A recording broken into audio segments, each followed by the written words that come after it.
Your Excellency, sir, allow me to thank my assistants, and with your permission, they will mention their names and what they do. I start with my deputy. Please come and introduce yourself. Colonel Dewa Kiki, the Deputy Defense Spokesperson, Your Excellency.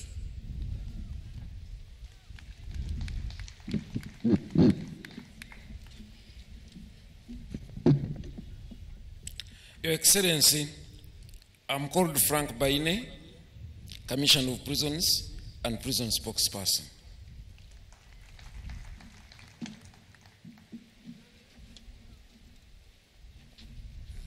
Your Excellency, I'm called Bashir Hangi, Spokesperson, Uganda Wildlife Authority.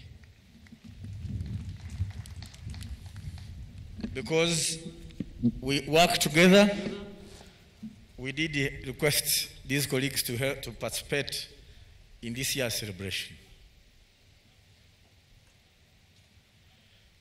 Sir, there is a luncheon organized and offered by the Chief of Defense Forces for all the wananchi and our guests at Boma ground.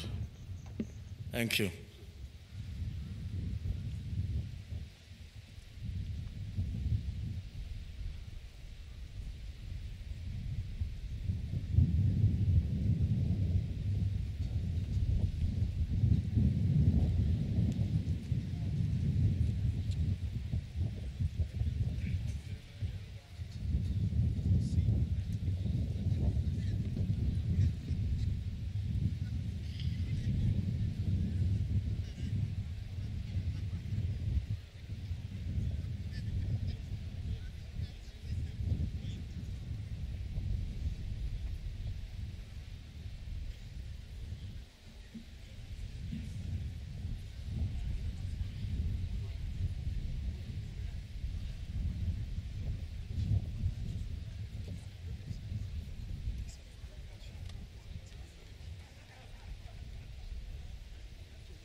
We'd like to thank you, all our guests.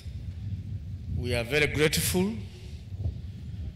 We'd like to salute the Defense Organizing Committee, chaired by the Under-Secretary of Finance and Administration, Madam Edith Buturo, deputized by the Joint Chief of Staff, Major General Leopold Chanda, and all the members for a job well done.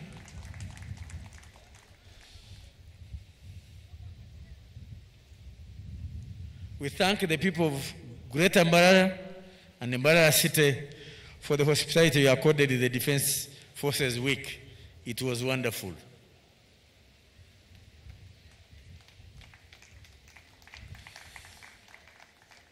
Thank you, Parade Commander, Colonel Robert Ochama.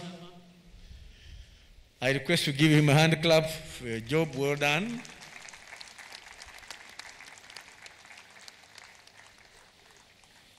Your Excellency, the head teacher of Mbarara High School gave us hospitality for the training of the youth leaders. I need to thank him before you for a job he did for us. And I salute the youth leaders for the discipline they exhibited during the training.